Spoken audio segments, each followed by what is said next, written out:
Chapter 1: The Outburst. It was a crisp Thursday morning in Beverly Hills, and the air in the exclusive showroom of Harrison Luxury Motors was filled with the polished scent of leather and freshly waxed paint. The dealership was a well-oiled machine, one of the finest in the country, known for its bespoke service and an unspoken rule that only the wealthiest and most influential customers walked through its doors. The sales floor was lined with the sleekest models of Rolls-Royce, Bentley, Lamborghini, and Ferrari, each one priced at well over $100,000. At the helm of this empire was Steve Harrison, a man who'd built his fortune by catering to the whims of the Hollywood elite. Known for his impeccable taste, lavish parties, and sharp business acumen, Steve had a reputation that was as untouchable as the million-dollar cars in his showroom. He prided himself on creating an air of exclusivity, both for his clients and the people he hired to work under him. On this particular morning, the dealership had just received a VIP guest. Snoop Dogg, the legendary rapper, entrepreneur, and pop culture icon, had arrived in Beverly Hills, and he was looking to add a new luxury car to his already extensive collection. It wasn't his first time at the dealership, but everyone knew that today would be different. No one could have predicted how much. As Snoop strolled through the showroom, dressed casually in his signature hoodie and oversized sunglasses, the employees tried their best to maintain a sense of decorum. The sales team quickly sprang into action, offering him the best service possible, knowing full well that a celebrity like Snoop could easily drop $500,000 on a single car without batting an eye. It was at that moment that Steve Harrison approached him with his typical salesman's charm.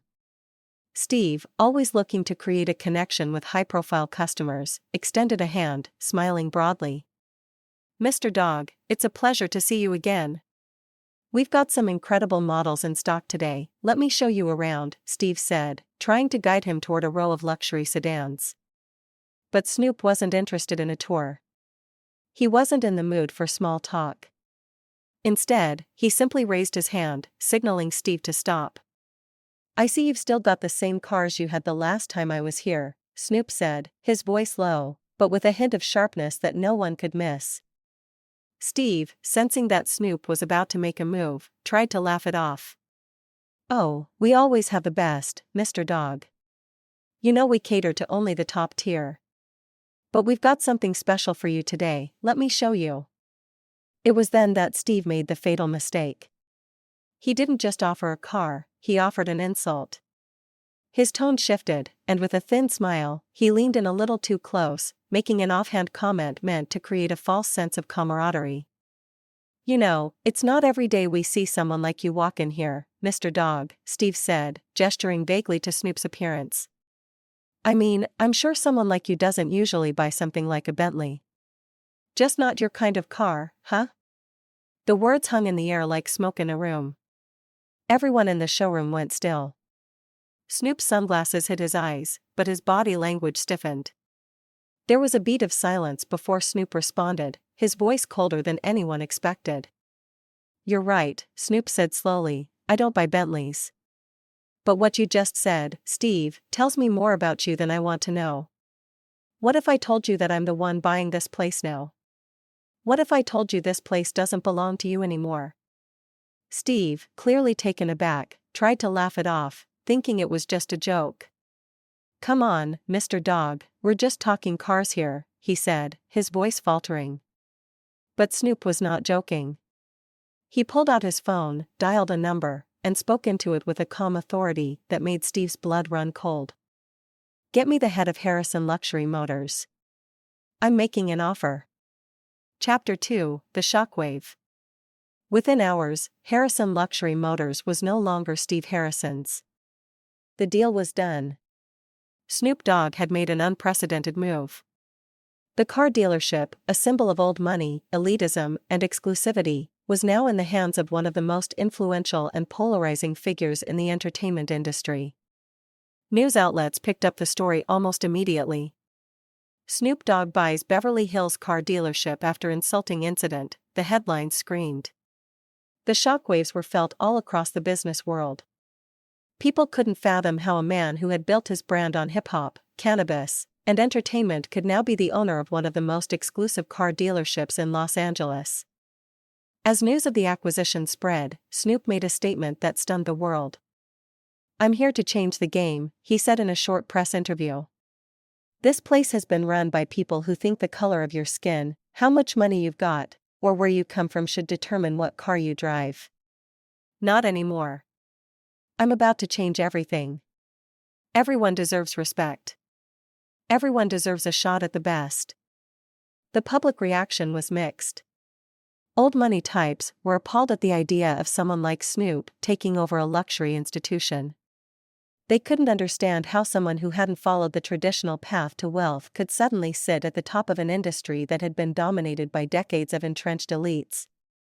Critics argued that Snoop's celebrity status alone was a publicity stunt, while fans celebrated his boldness, seeing the acquisition as a move toward inclusivity and a rejection of outdated hierarchies.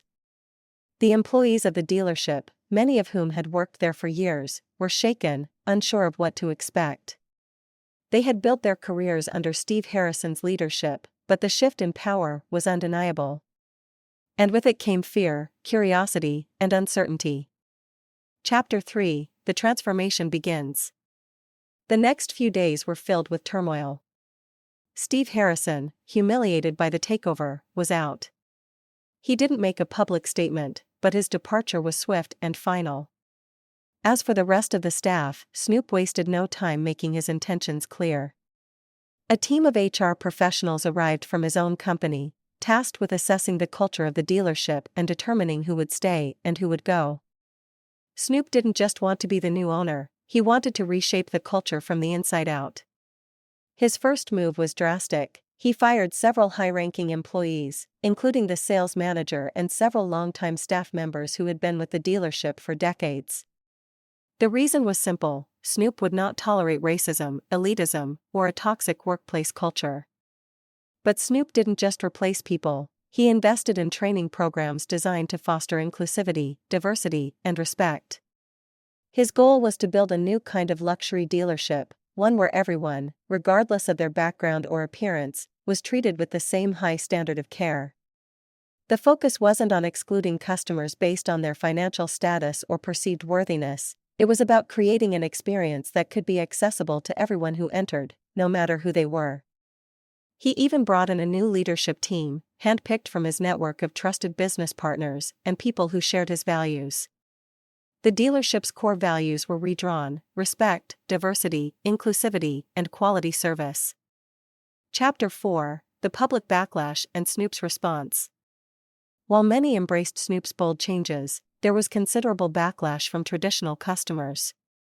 Longtime clients felt alienated by the shift in culture. Some even organized protests outside the dealership, claiming that Snoop's changes were ruining what had once been a classy, sophisticated institution.